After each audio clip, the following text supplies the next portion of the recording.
So we have a lot to get to today, including the acknowledgement of our divine intervention regarding MoviePass, and also a fruit that's trying to get to the bottom of 9/11, and another example of Republicans standing very awkwardly.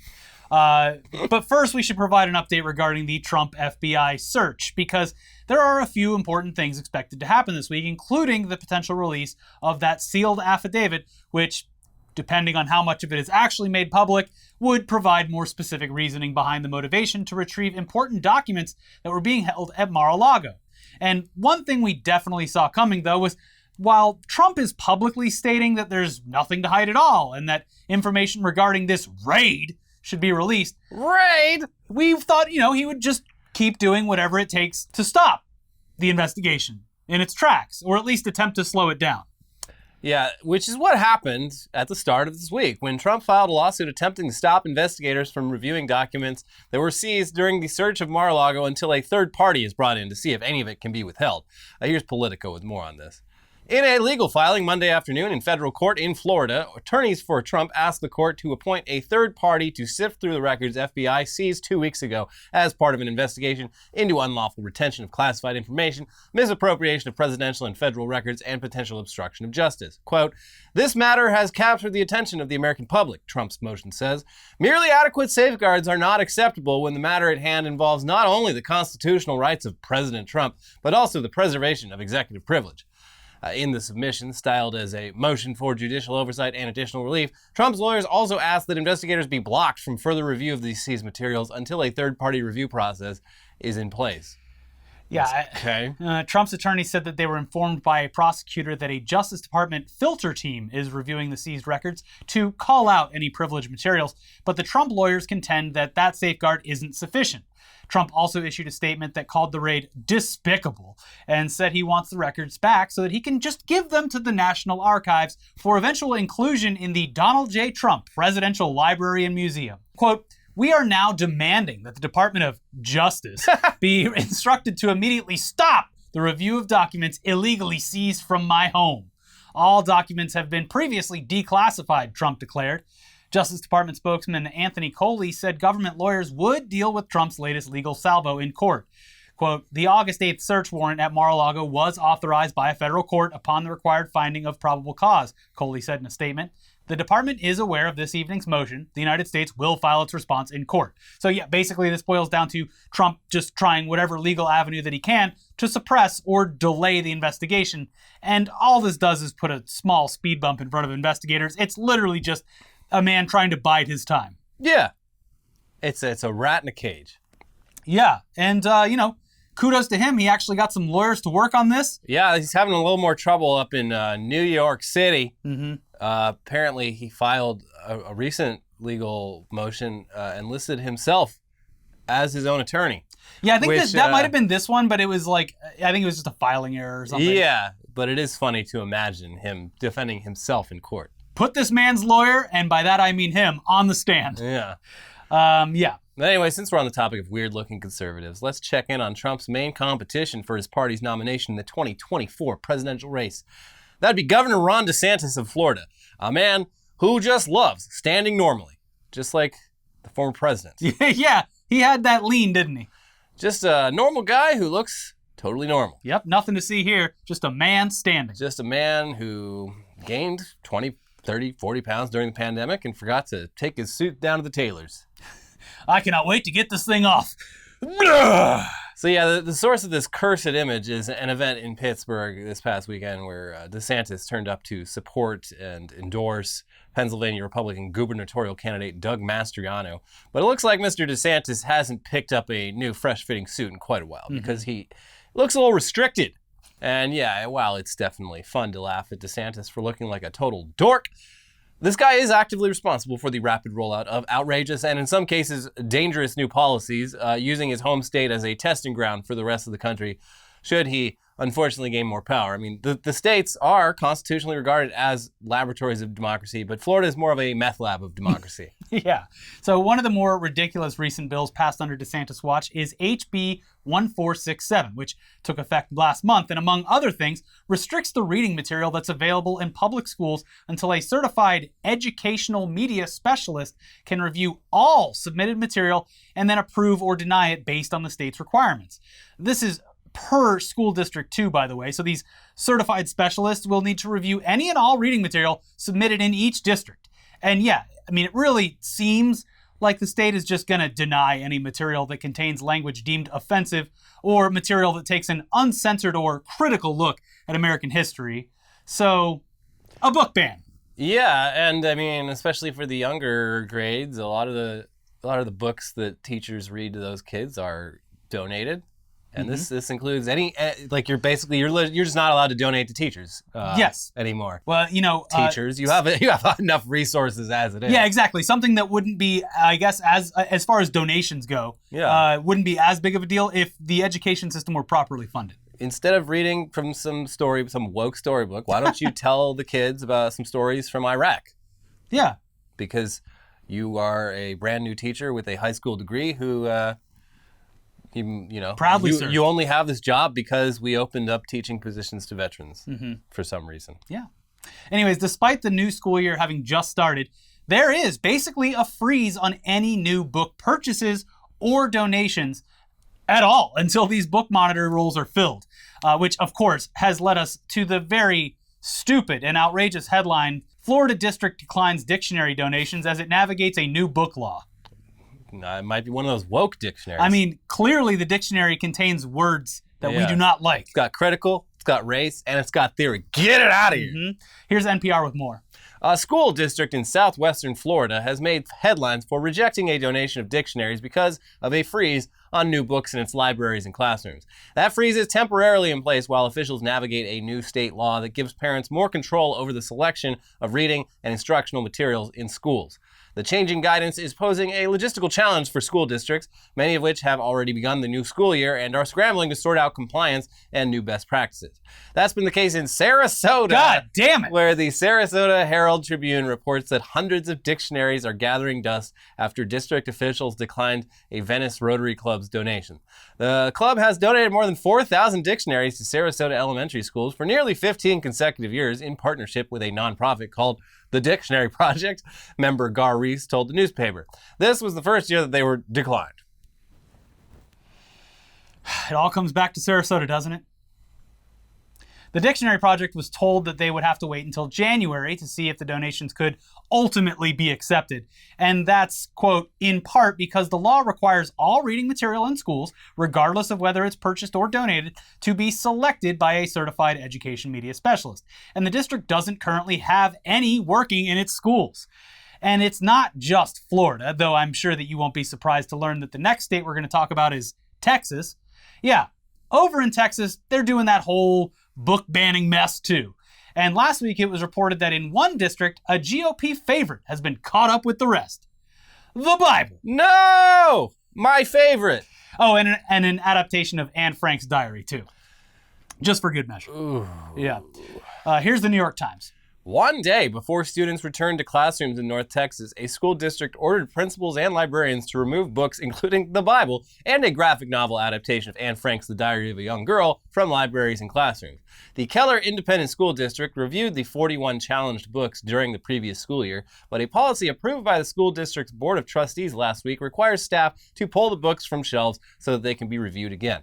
The last-minute book sweep is one of several changes in schools across the country that will restrict students' access to books in the new school year.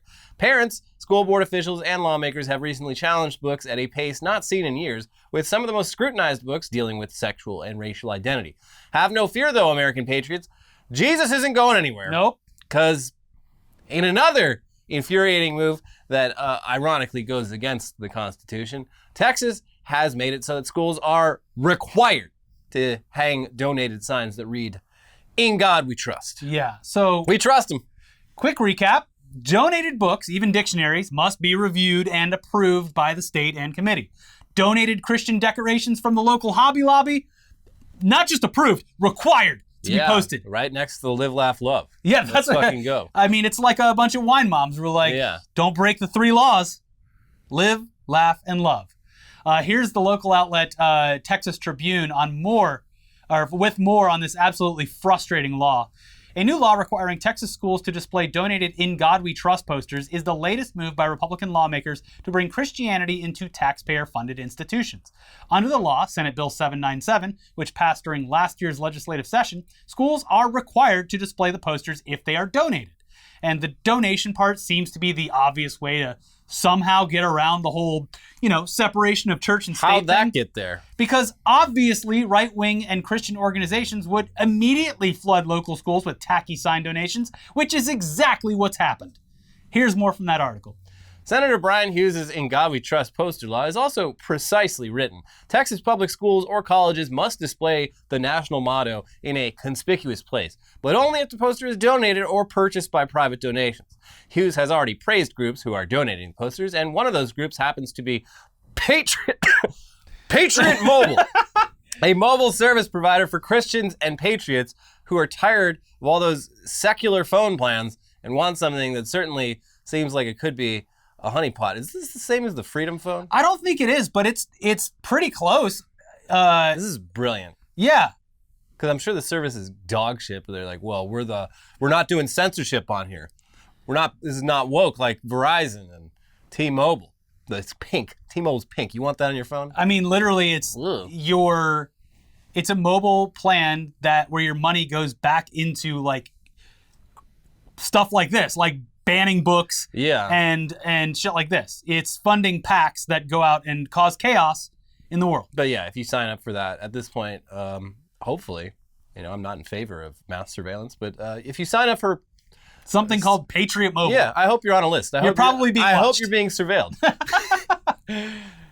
Anyway, from the article, Patriot Mobile, a Texas-based cell phone company that donates a portion of its customers' phone bills to conservative Christian causes, on Monday donated several In God We Trust signs to all Carroll Independent School District campuses, claiming it is their mission to passionately defend our God-given constitutional rights and freedoms and to glorify God always, except for the part about separation between church and state. Mm-hmm.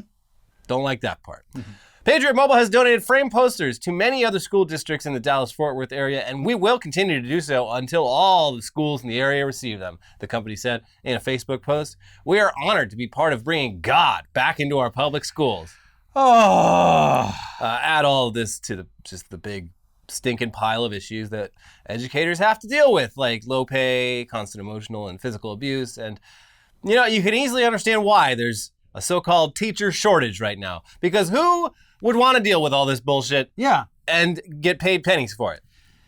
Come on. It's not surprising to see all of the articles about a teacher shortage. And it's like, okay, well, the shortage is literally caused by people not being able to do their jobs properly. Yeah. Or being so frustrated with all of this bullshit that they just quit because the pay doesn't match what they're having to deal with. Yeah, I mean, at least for the longest time, if you were a teacher, that generally meant you got respect in the community. Like, bless your heart. Now you're an enemy. Yeah. Now it's the opposite. It's like, well, what's the fucking point? I make all these sacrifices. I make dirt cheap money. I never will save enough money to make any upward mobility in my life. And everyone thinks I'm like a demon who's poisoning the minds of their children. Fuck this. Yeah, also, any expendable income I have goes to purchasing school supplies because they're not provided. Yeah. And now all my school supplies have to get reviewed by the state.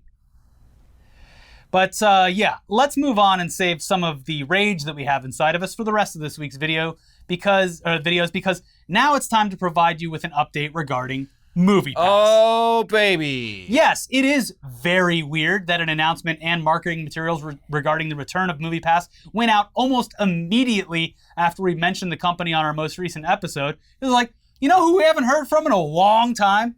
MoviePass. Are they listening? It's like when we, the time that we were like, it really sucks that John Krasinski came out with this good news show and then fell off the face of the earth. And then right when we said that, a day later, they put up an episode. Everybody's watching. We are the main characters of this world. Here's that update exclusively from Insider. MoviePass, the movie theater ticket subscription startup that had a meteoric rise and fall, will relaunch in beta form on Labor Day, Insider can exclusively report. The waitlist will be open for 5 days on a first-come, first-served basis. It will be free to sign up with MoviePass. All that's required is an email address and zip code. Once the waitlist closes, the initial group of beta users will be notified on Labor Day, September 5th, and will be offered 3 price tiers to choose from. Okay. It continues. Prices will vary depending on the user's home market, but general pricing will be $10, $20, or $30 a month. Each subscription option will give the user a number of credits to use each month to see movies. There won't be an unlimited option during the beta version. According to MoviePass, the service has partnerships with 25% of theaters in the US. Users of the beta version will be able to order movie tickets through the app or can wait for their MoviePass card to come in the mail and use that at any theater box office that accepts MasterCard. Okay. There was also like zero mention of anything having to do with cryptocurrency, which is that's funny and also predictable. But like, yeah, it's a little weird. They made crypto such a big part of their rebranding pitch. Yeah. But that was when crypto was like still kind of riding high, or even was it? Was it already on the decline? I think it was already on the downturn, but like at that point, no one knew how far it would fall, and also it was still, in the height of companies who've been working on these crypto strategies to finally unveil their big plans, and a time where any company just saying that they have anything to do with crypto would get them investor money. So now what they got to do is they got to drop the metaverse buzzword, and like all it is like a MoviePass like shirt that you can you get put on in your like Roblox character. Yeah, like we're in the metaverse now. Yeah, you can see a movie in the metaverse, but don't tell anyone because it's illegal. But it is strange that it's kind of just a prepaid gift card. Yeah. Like I still don't see how they're going to make any money, though. Yeah, that's the thing. They're still losing money on every ticket purchase. So, well, they're hoping that you don't go see movies and that you just keep flooding that card with money. I mean, that's what they did last time. Is like you'd book a ticket, you'd go try to use it, and then be like, well, actually.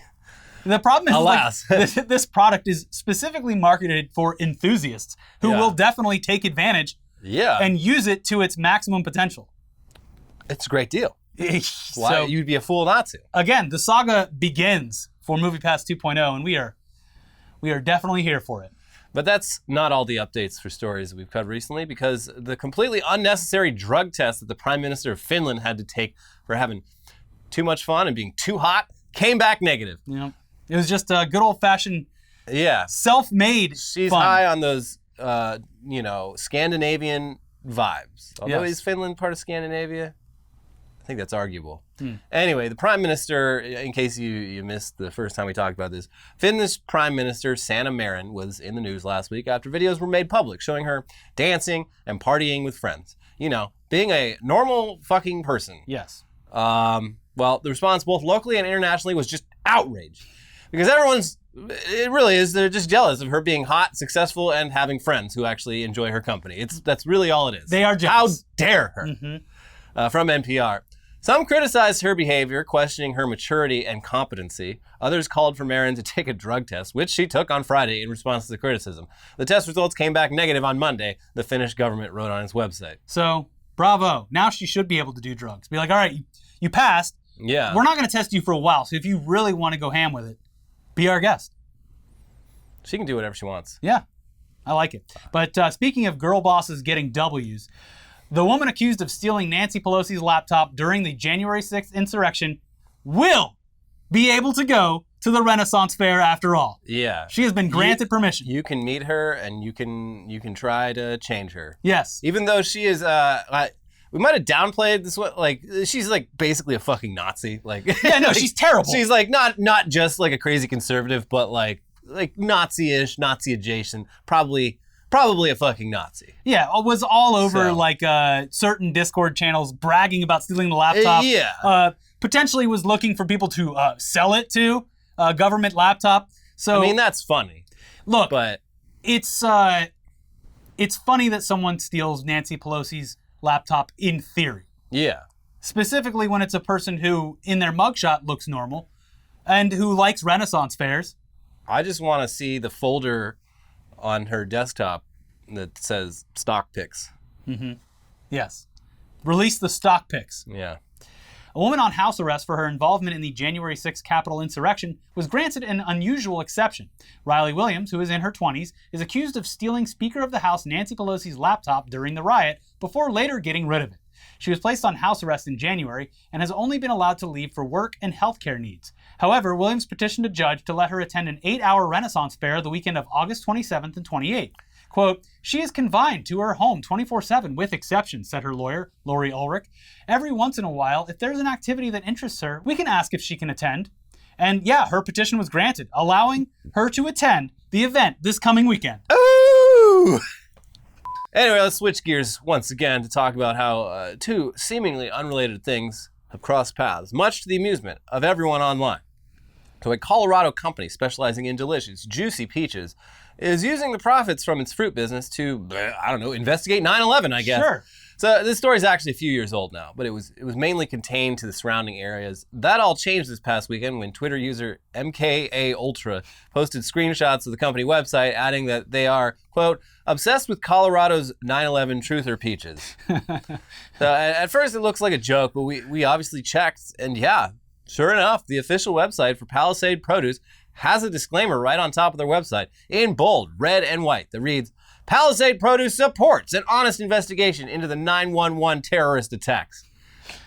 And I mean, yeah, let's just take a look.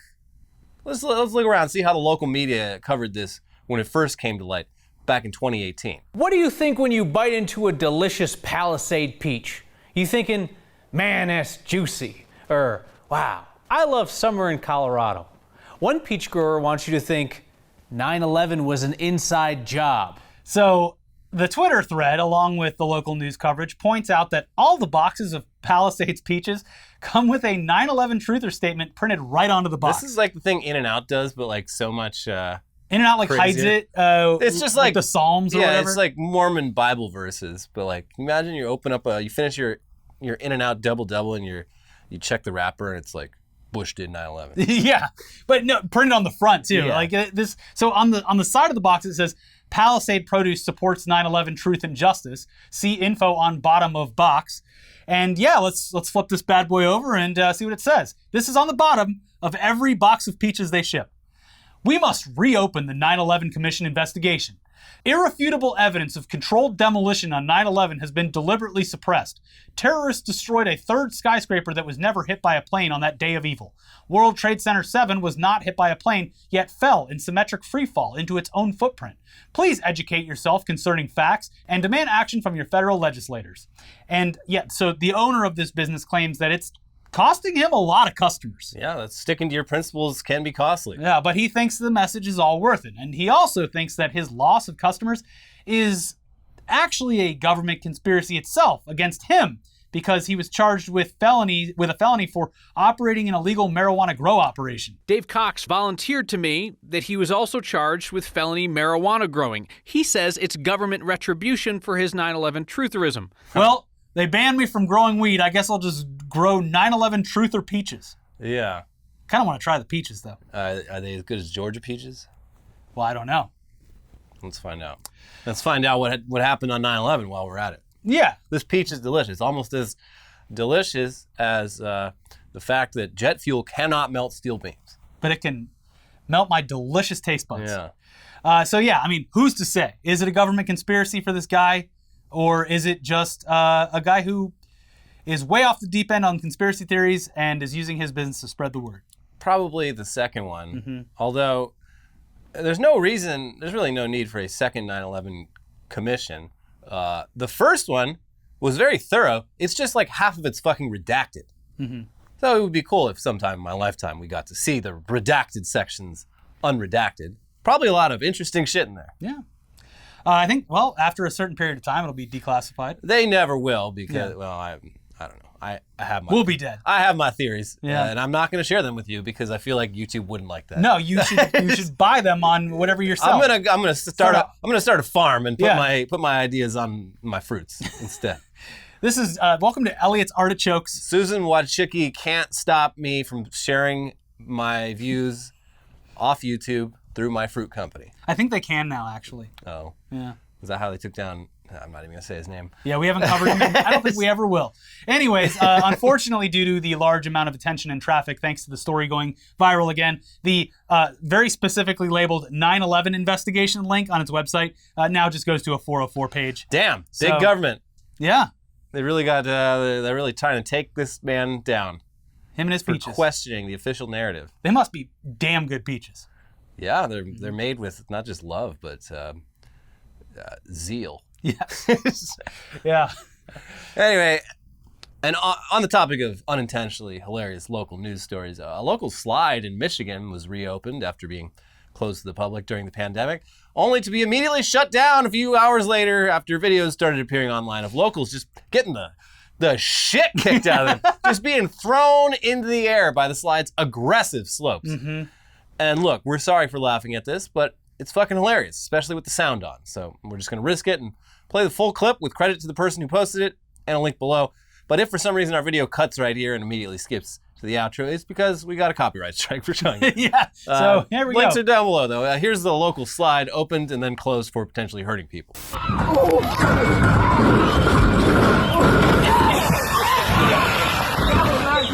So this was open before? It's existed since the 60s? What? I don't know what's changed. Has gravity changed? I don't understand. Well, you know the Earth is spinning faster now. I guess. So maybe that has something to do with it. But they used to have one of these, like, permanent at the state fair place in Tampa, Florida. Yeah. And, I mean, we were dumb kids. So we would go on it with the intention of overdoing things. And we'd get the, like, trays from McDonald's. Yeah. And go down on that. And it would shoot you off the slide. But, you know, like the people here, you're a kid. Your bones are made of rubber. Yeah, you It actually gives you a little bit of character. walk it off. Yeah. And then you put the McDonald trays under the car wheels and do donuts in the parking lot. Easy way to drift. Yeah. Anyways, here's the story about this from local outlet Michigan Live. A grand reopening for one of Michigan's most famous slides was swiftly followed by its indefinite closure. The giant slide on Detroit's Belle Isle was closed Friday afternoon, about 5 hours after it was reopened. Officials from the Michigan Department of Natural Resources announced in a statement on the Belle Isle Park Facebook page, quote, "We are going to be making some adjustments to the speed that we have seen users coming down today," officials said. "Hopefully after our small adjustment, we will be back up and running and the slide will be slower for more enjoyment." I honestly think there was probably more enjoyment happening at the breakneck speeds, Yeah, literally. this is some action park shit. Yeah. This is like a thing. They're gonna change this. They're gonna make this slide woke and safe. They're gonna make this slide a safe space. It's going to be a giant rainbow. And all these kids, they're gonna grow up and reminisce about how they. The slide won't work at all because it's all cushions. Yep. Yeah. Yep. It's just a big hug box. This is the slide the Democrats want. It's Yeah. just flat. Doesn't even go down. Yeah, they're coming for your fun times now. Yep. Can't even injure a child on a slide anymore without Kamala Harris and Joe Brandon shaking their fingers. Would have Kiss- never kissing happened it. under Trump. Yeah. In fact, they would have built more slides. Under Trump, we would have gotten that roller coaster. Or under Trump, we would have gotten the attraction that the guy on Something Awful designed like 15 years ago, the zip line that would, like, someone ran the actual physics math and was like, this would kill anyone that uses it. Yeah, there was like the suicide coaster too. Yeah, there's that. Where it's like increasingly smaller Yeah, loops. where the G-force just drains, pass out and then you drains die. the blood from your brain. Yeah. Yeah. Anyways, that's it for today's episode. If you haven't seen it already, our most recent episode of Weekly Weird News dives once again back into the Razzle-Khan, the Versace battle win. fascinating lives of Razzle Khan and Dutch. Yeah. The crypto... New lore. Yeah, the new lore just dropped from the crypto heist people behind the $1 billion, $3 billion, something like that. Total Crypto was, well, who knows? Who knows anymore? The money changes values. quite a bit. And then our most recent episode of News Dump goes into Ezra Miller's apology and whether or not it's real and will keep them out of trouble for the next 10 months. Guess we'll see. Yeah. Check those out. Click the subscribe button. Join if you want to. Leave a comment and a like. And we'll see you soon for some tech news. Bye-bye. Bye.